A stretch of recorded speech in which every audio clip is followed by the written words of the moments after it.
أعوذ بالله من الشيطان الرجيم. بسم الله الرحمن الرحيم.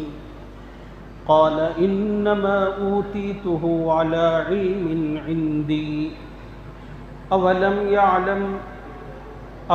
يعلم أن الله قد أهلك من قبله من القرون من هو أشد منه قوة وأكثر جمعا ولا يسأل عن ذنوبهم المجرمون. فخرج على قومه في زينته قال الذين يريدون الحياة الدنيا يا ليت لنا مثل ما أوتي قارون إنه لذو حظ عظيم. وقال الذين أوتوا العلم ويلكم ثواب الله خير لمن آمن وعمل صالحا ولا يلقاها إلا الصابرون. صدق الله العظيم.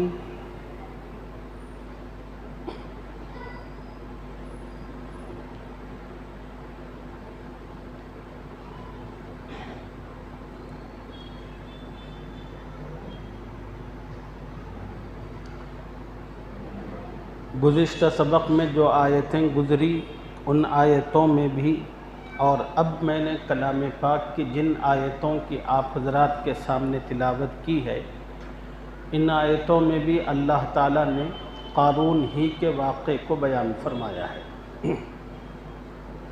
قارون سے متعلق پچھلے 2 درس میں نے آپ حضرات کو اس سے متعلق بہت سی تفصیل بتائی تھی. اس تفصیل میں نے یہ بات عرض کی تھی قارون کا تعلق بنی اسرائیل سے تھا. وہ حضرت موسیٰ علیہ السلام کا چچیرا یا قلیرا بھائی ہوا کرتا تھا. اللہ تعالیٰ نے اس کو بہت زیادہ دولت دی تھی. وہ اپنی دولت پر بہت گھمنڈ کرتا تھا، اتراتا تھا. بنی اسرائیل میں جو سمجھدار قسم کے لوگ تھے انہوں نے فرعون کو اس پر نصیحت کی. نصیحت کرتے ہوئے کہا کہ فرعون، مال و دولت یہ اللہ کا انعام ہے اور اللہ نے تمہیں دیا ہے. خدا کے انعام پر خوش ہونا چاہیے، گھمنڈ اور غرور کرنا نہیں چاہیے. پھر لوگوں نے نصیحت کرتے ہوئے قارون سے کہا یہ جو دولت اللہ نے تجھے دی ہے اس دولت کے ذریعے اپنی آخرت کو چاہ اور آخرت کے بلند ترین درجات کو حاصل کر. اس کی شکل یہ ہوگی کہ دنیا میں اللہ کے جو ضرورت مند بندے ہیں خدا کے ان ضرورت مند بندوں پر اپنی دولت خرچ کر. تو یہاں خرچ کرتا رہے گا، تیری دولت اللہ کے پاس محفوظ ہوتی رہے گی. تیسری بات ان لوگوں نے کہی وَأَحْسِن كَمَا أَحْسَنَ اللَّهُ إِلَيْكَ. قارون جس طرح دولت دے کر خدا نے تجھ پر احسان کیا ہے، غریب لوگوں کو دے کر تو ان پر احسان کر. وَلَا تَبْغِ الْفَسَادَ فِي الْأَرْضِ. چوتھی نصیحت یہ کی اپنی دولت کے ذریعے فساد کو مت چاہ. علماء نے اس کی تفصیل بیان فرمائی ہے. ناجائز جگہوں پر اپنی دولت خرچ کرنا یہ اللہ کی زمین میں فساد برپا کرنے کے برابر ہے. جہاں خدا نے خرچ کرنے کا حکم دیا ہے انسان اگر وہیں پر اپنی دولت کو صرف کرے تو پھر اللہ کی زمین کے اندر امن و امان پھیلتا ہے، عدل و انصاف قائم ہوتا ہے، خوشحالی کی فضا برپا ہوتی ہے. لیکن اگر آدمی اللہ کی مرضی سے ہٹ کر اللہ کے منشے کے خلاف اپنی خواہشات پر، اپنی مرضیات پر، لہو و لعب پر، تماشوں پر، گناہوں پر اپنی دولت خرچ کرتا ہے تو اس کی وجہ سے سماج اور معاشرے میں فساد برپا ہوتا ہے۔ یہ وہ نصیحتیں تھیں جو بنی اسرائیل کے صاحب سمجھ لوگوں نے قارون سے کی۔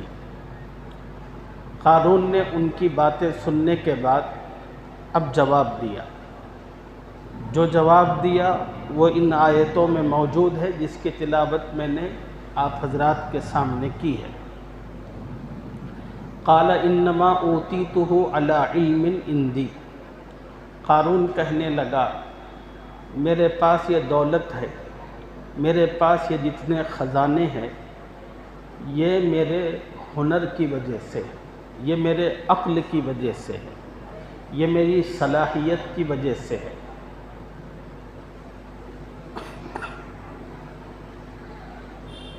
دنیا کے تمام مالدار یہی کہتے ہیں جو قارون نے کہا کہ ہمارے پاس جو دولت ہے وہ ٹیکنالوجیز کی وجہ سے ہے، مشنریز کی وجہ سے ہے۔ اب ہم ان مشنریز اور ٹیکنالوجیز کی بنیاد پر مختلف چیزوں پر ایکسپریمنٹ کرتے ہیں اور پھر اس کے بعد نئی چیزیں مارکیٹ میں لاتے ہیں، پھر ان چیزوں کو بیچتے ہیں تو پھر دولت آتی ہے۔ یعنی یہ دولت ہماری ذہانت کی وجہ سے، ہمارے عقل کی وجہ سے ہے، ہماری فہم و فراست کی وجہ سے ہے۔ یہ قارون نے کہا، حالانکہ جتنے مالدار لوگ ہیں وہ کبھی اس بات کو ماننے اور تسلیم کرنے کے لیے تیار نہیں ہوتے دولت ان کے پاس جو آئی اس دولت کے ان تک پہنچنے میں اللہ کا دخل ہے، اللہ کا فضل ہے، اللہ کی مرضی شامل حال ہے۔ اس کا اقرار اور اعتراف بہت کم لوگ کرتے ہیں۔ باقی جتنے بھی لوگ ہیں وہ کہتے ہیں کہ میں جو دولت کما رہا ہوں یہ میری ہوشیاری سے ہے، میری چالاکی، میری سمجھداری سے۔ حالانکہ ان بے وقوفوں کو سمجھنا چاہیے وہ اپنی جس عقل کی بات کر رہے ہیں، اپنی جس ہوشیاری اور چالاکی کی بات کر رہے ہیں، یہ ہوشیاری اور چالاکی بھی اللہ ہی کی دی ہوئی ہے۔ کیا دماغ اس کے باپ نے بنایا یا اس نے کہیں سے خریدا ہے؟ یہ دماغ اللہ کا بنایا ہوا ہے، یہ دماغ اللہ کا دیا ہوا ہے۔ ہوشیاری اور سمجھداری یہ بھی اللہ کی عطا کردہ ہے۔ خدا جو چیزیں اپنے بندوں کو دیتا ہے وہ جب چاہے ان چیزوں کو واپس لے سکتا ہے۔ آپ کتنے لوگوں کو نہیں دیکھتے ابھی حال تک محلے کے اندر، سماج میں، مختلف مجلسوں میں بڑے دانشور صاحب سمجھ مانے جاتے تھے، لوگ ان کی آؤ بھگت کرتے تھے، ان کے مشوروں کو قدر کی نگاہوں سے دیکھتے تھے۔ پھر اللہ رب العزت نے ان کی دماغ کی ایک رگ اپنی جگہ سے ہٹا دی، وہی لوگ ہیں کہ کچروں پر بیٹھے ہوئے ہوتے ہیں، گندگی میں لوٹ رہے ہوتے ہیں، ان کو پتہ ہی نہیں چلتا کہ صفائی کیا ہے، گندگی کیا ہے، اچھائی کیا ہے، برائی کیا ہے۔ ہر چیز کی جو سمجھ ہوتی ہے وہ لمحوں میں ختم ہوتی ہے۔ تو اللہ رب العزت فرما رہے ہیں ان تمام کے تمام ناہنجاروں سے اور ناشکر گزاروں سے تم دولت کے آنے کو اپنے عقل کا جو کرشمہ سمجھ رہے ہو، تمہیں معلوم ہونا چاہیے کہ یہ عقل بھی اللہ ہی کی عطا کردہ ہے۔ اللہ نے قارون کے اس جواب میں کہا اولم یعلم ان اللہ قد اہلک من قبلہ من القرون من هو اشد منہ قوہ واکثر جمعا، کیا اس قارون کو نہیں معلوم دنیا میں ایسی قومیں گزری ہیں جو قوت میں، طاقت میں، مال و دولت میں بڑی زبردست تھی۔ قارون تو ایک تنہا آدمی ہے، تھوڑی سی دولت خدا نے دے دی، تھوڑا سا جتھا اللہ نے دے دیا، اس پر یہ بڑی بھڑکے مارتا ہے، بڑا غرور اور اکڑ دکھاتا ہے، کہتا ہے کہ یہ دولت میں نے اپنی ہوشیاری سے بنائی ہے، اپنے دماغ سے بنائی ہے۔ اس کو معلوم ہونا چاہیے کہ دنیا میں بڑی زبردست قومیں گزری ہیں، قوت میں، طاقت میں یہ بہت آگے تھی، لیکن ان قوموں نے اللہ کی نافرمانی میں حد اور انتہا کر دی، تو اللہ نے ان تمام کی تمام قوموں کو ان کی قوتوں کے ساتھ، ان کی دولتوں کے ساتھ صفحہ ہستی سے مٹا کر رکھ دیا۔ اللہ فرما رہے ہیں کہ اے قارون، تو کہاں اتنی بڑی بھڑکے مار رہا ہے؟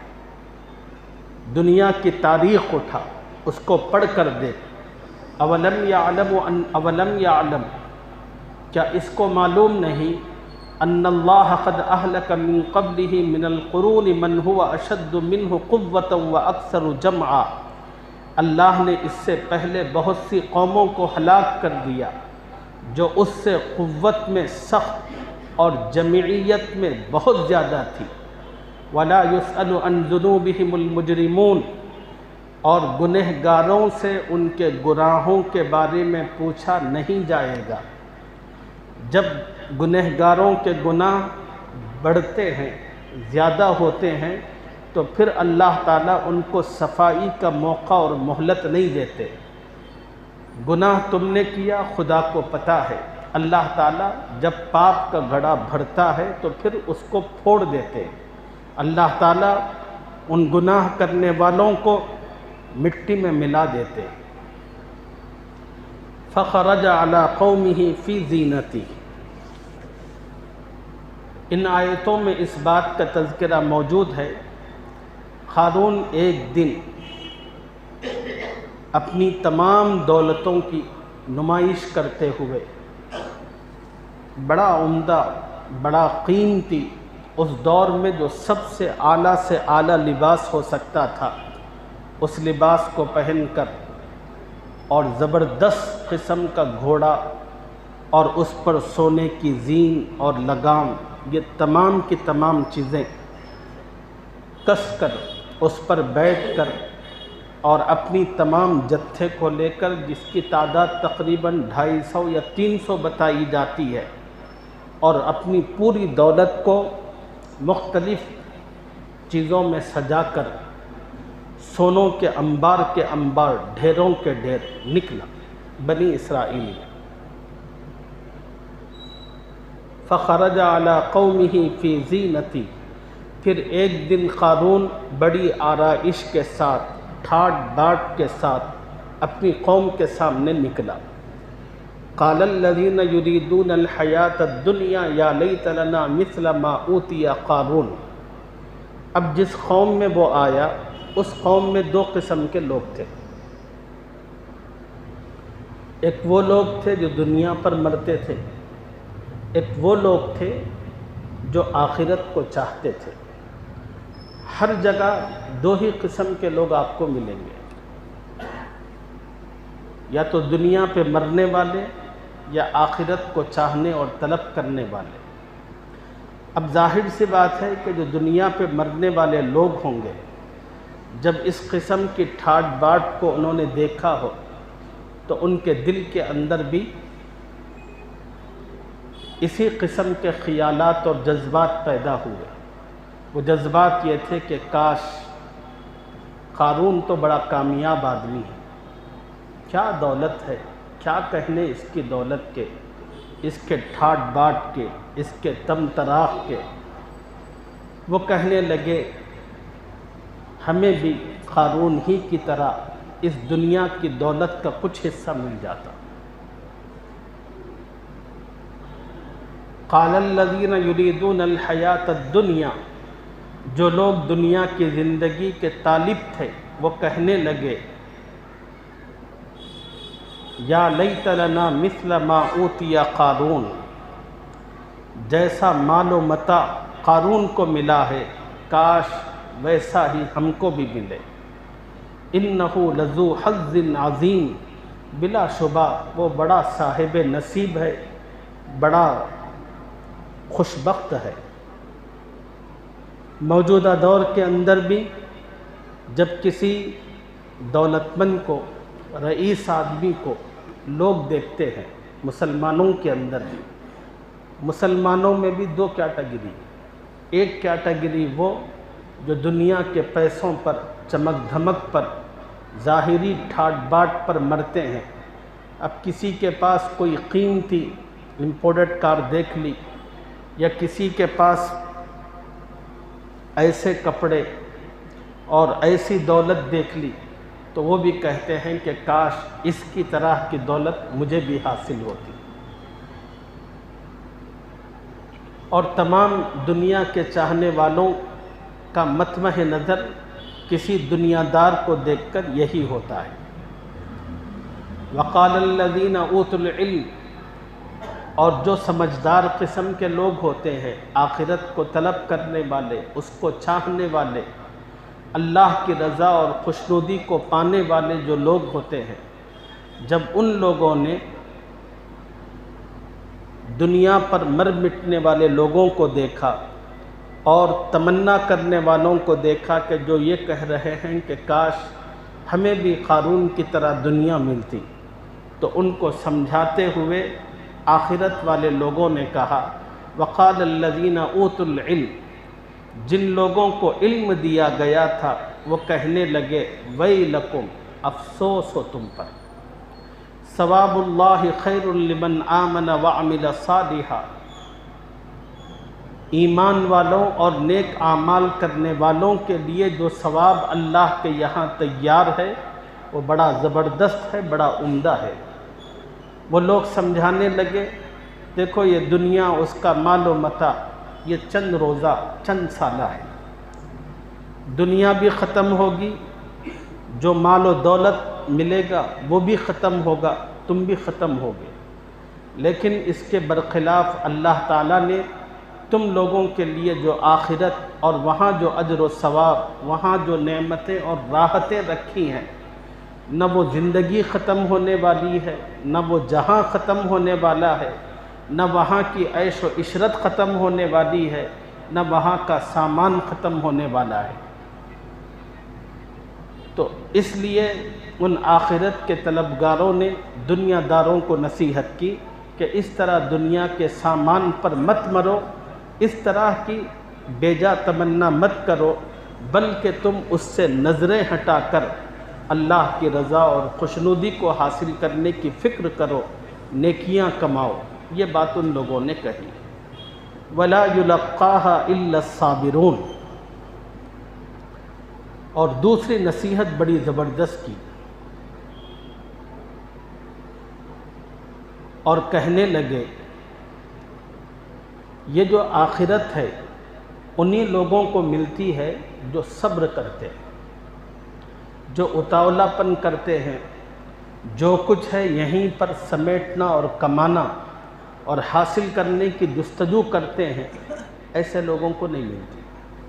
آخرت تو ان لوگوں کو ملتی ہے جو صبر کرتے ہیں، دنیا میں مشکلات کو فیس کرتے ہیں، اور دنیا کے اندر ہر جگہ مصیبت اور تکلیفیں اٹھاتے ہیں۔ ایسے لوگوں کے لیے اللہ نے آخرت کی نعمتیں اور وہاں کی راحتیں رکھی ہیں۔ میں نے چند اسباق پہلے ایک حدیث پاک آپ کو سنائی تھی، جس میں نے آپ کو بتایا تھا کہ نبی علیہ السلام نے فرمایا الدنیا سجن المؤمن وجنت للکافر۔ نبی نے فرمایا صلی اللہ علیہ وسلم دنیا مومن کے لیے قید خانہ ہے اور کافر کے لیے جنت ہے۔ تو اس لیے مومن کو ہمیشہ جو اپنی نظر ہے وہ آخرت پر رکھنا ہے۔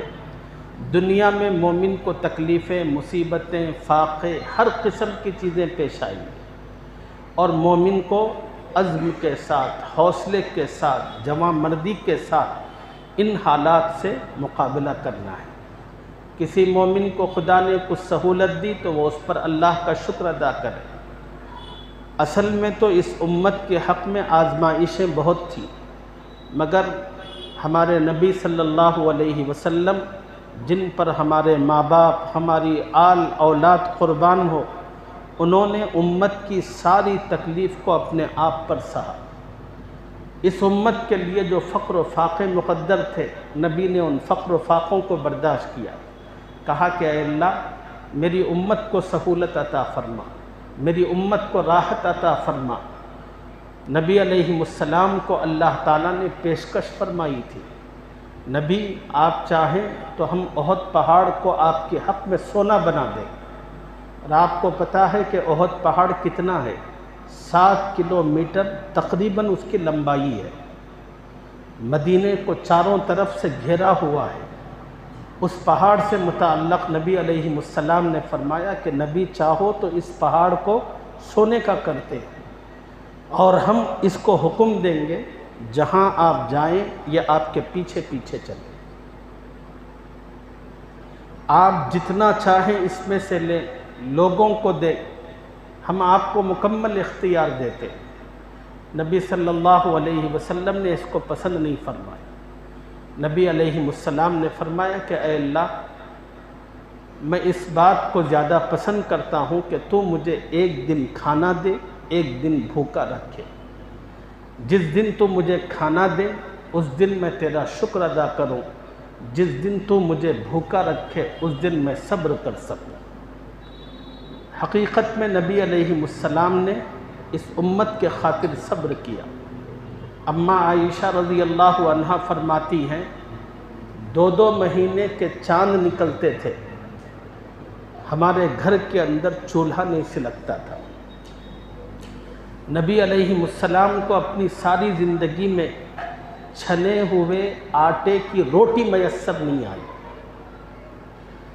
آپ وہ شخصیت ہیں جن کے صدقے اللہ تعالیٰ نے کائنات بنائی۔ آپ کے لیے آپ چاہتے تو خدا آپ کے لیے ہر وقت جنت کی نعمتیں آپ کے گھر میں نازل کرتا۔ نبی صلی اللہ علیہ وسلم نے اس فاقہ کشی کر کے مشکلات کو اٹھا کر امت کو نمونہ فراہم کیا۔ میری امت کے اندر اگر کچھ لوگوں کو آئندہ چل کر تکلیف اور مشقت والے حالات پیش آئیں تو میری امت کا ایمان ڈگمگانا نہیں چاہیے، ان کے قدموں کے اندر کسی قسم کی لڑکھڑاہٹ پیدا نہیں ہونی چاہیے۔ میرے امتیوں کو چاہیے کہ اپنے نبی کو ماڈل اور نمونے کے طور پر سامنے رکھے۔ دیکھو تم تو بڑے خوش نصیب ہو، تمہیں 1-2 دن میں کہیں نہ کہیں سے کچھ نہ کچھ کھانے کو ملتا ہے۔ ایک تمہارے نبی تھے 2 مہینے گزرتے تھے ان کے گھر کا چولہا نہیں سلگتا تھا۔ حضرت فاطمہ رضی اللہ تعالی عنہ کے شوہر سیدنا علی رضی اللہ تعالی عنہ محنت مزدوری کرنے والے تھے۔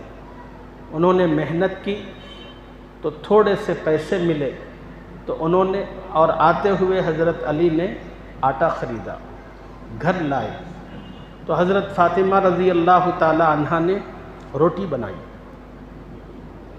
اپنے بچوں کو دیا جو جنت کے شہزادے تھے، شوہر کو دیا، خود کے حصے میں آدھی روٹی آئی یا 1 روٹی آئی۔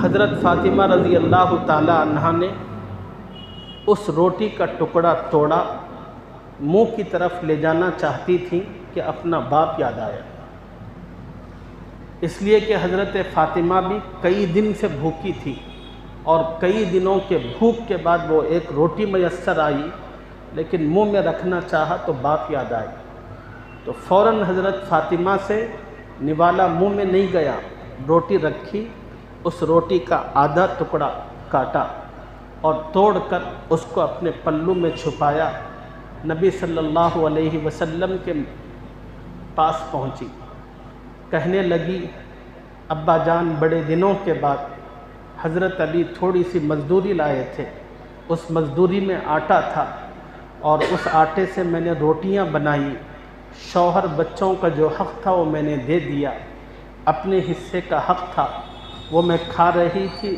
تو مجھے یاد آیا میرا باپ بھی تو بہت دنوں سے بھوکا ہے، بابا جان اب مجھے کھا نہیں گیا، میں تھوڑی سی روٹی لے کر آپ کے پاس آئی ہوں، ابا اس کو کھا لیجئے۔ رسول اللہ صلی اللہ علیہ وسلم رونے لگے، اور بیٹی کی شفقت اور محبت کو دیکھ کر یہ نبی علیہ السلام کا فاقہ تھا۔ خندق کے موقع پر سارے کے سارے دشمن مدینے پر یلغار کر کے آئے، اور وہ مدینے کی اینٹ سے اینٹ بجانا چاہتے تھے، اسلام اور مسلمانوں کو ختم کرنا چاہتے تھے۔ بڑا سخت موقع تھا۔ نبی علیہ السلام نے مشورہ کیا کہ کیا کرنا ہے۔ حضرت سلمان جو فارس کے رہنے والے تھے، انہوں نے مشورہ دیا کہ یا رسول اللہ، ہمارے ملک میں جب لوگ مقابلے کے لیے آتے ہیں تو ہم خندق اور گڑھے کھود کر بڑے بڑے اپنے ملک کا اور اپنے شہر کا دفاع کرتے ہیں۔ نبی صلی اللہ علیہ وسلم کو ان کی تجویز بہت پسند آئی، اور انہوں نے پورے صحابہ کو بلا کر کہا، دیکھو مدینے کے چاروں طرف خندقیں کھودو، اور اللہ کے نبی نے ہر صحابی کے لیے زمین کا ایک حصہ متعین فرمایا، گہرا بہت چوڑا کھودنا ہے، اور ہر صحابی اپنے اپنے حصے کے مطابق اس کو کھودتے رہے۔ نبی علیہ السلام نے بھی اپنے لیے سب صحابہ کے برابر اتنا حصہ کھودنے کے لیے لیا۔ اب وہ وقت وہ تھا، غربت کا زمانہ تھا، کئی دن ہو چکے تھے، صحابہ کو کھانا میسر نہیں تھا، اور دشمن کے حملہ آور ہونے کا اور کبھی بھی آنے کا خطرہ تھا۔ صحابہ اس بھوک کے عالم میں بڑے مجاہدوں کے ساتھ زمین کھود رہے تھے، اور جب صحابہ کا حوصلہ جواب دیتا تھا تو صحابہ اپنے پیٹ پر پتھر باندھتے تھے۔ عرب کے اندر ایک مخصوص قسم کا پتھر ہوتا تھا، جب آدمی کے پیٹ میں کچھ نہ ہو تو پھر کمر اس طرح جھکتی ہے، تو اپنے وزن میں توازن اور بیلنس برقرار رکھنے کے لیے پیٹ پر پتھر باندھتے تھے تاکہ پیٹھ جھکنے نہ پائے۔ یہ صحابہ کی کیفیت تھی۔ اللہ کے نبی چاروں طرف پھرتے تھے، صحابہ کو دیکھتے تھے۔ ایک صحابی آئے اور آ کر انہوں نے کہا کہ یا رسول اللہ، بڑی بھوک ہے، بڑی تکلیف اور شدت ہے، اور یہ کہہ کر اپنا کرتا اٹھایا۔ ان کے پیٹ پر پتھر تھا۔ رسول اللہ صلی اللہ علیہ وسلم نے کچھ نہیں کہا ان کو۔ نبی علیہ السلام نے جواب میں اپنا کرتا اٹھایا۔ صحابی کے پیٹ پر ایک پتھر تھا تو نبی کے پیٹ پر دو پتھر تھے۔ یہ نبی کا فاقہ تھا جو نبی نے امت کے خاطر برداشت کیا۔ نبی کے ان فاقوں کی وجہ سے، برکت سے، اللہ نے اس امت سے فاقوں کو ختم کر دیا۔ آج غریب سے غریب آدمی جو شادی کرتا ہے اور جو کھانے بناتا ہے، یہ وہ کھانے ہیں جو نظام کو بھی میسر نہیں تھے۔ ہمارا جو دسترخوان ہوتا ہے، کتنے قسم کے مٹن، کتنے قسم کے چکن اور کتنے قسم کے میٹھے ہوتے ہیں، میں نہیں سمجھتا کہ نظام ایسا کھاتا تھا۔ اس کو بھی میسر نہیں تھا ایسا کھانا جو مسلمانوں کی شادیوں کے اندر پکتا ہے، ولیموں میں بنتا ہے۔ یہ جو اللہ اتنا کھلا رہے ہیں، اور یہ سب نبی علیہ السلام کے فاقوں کی برکت اور آپ کی دعاؤں اور صبر کا نتیجہ تھا۔ آج کے دور میں ہمارے لیے جو مشقت ہے، جو تکلیفیں ہیں، وہ بڑی کم ہیں، بہت مختصر ہے، لیکن افسوس کی بات یہ ہے کہ ہم یہ تھوڑی مشقت بھی برداشت کرنے کے لیے تیار نہیں۔ اسی کو کہا ایمان والوں نے دنیا والوں سے آخرت اور وہاں کی نعمتیں، اللہ کی رضا، خوشنودی، یہ ہر کسی کو نہیں ملا کرتی، یہ انہی کو ملتی ہے جو صبر کرتے ہیں۔ اب اگلی آیتوں میں اللہ نے قارون کی تباہی اور بربادی کا ذکر فرمایا۔ قارون کو خدا نے کس طرح تباہ و تاراج کیا، انشاءاللہ اس کی تفصیل اگلے سبق میں آپ حضرات کی خدمت میں عرض کریں گے۔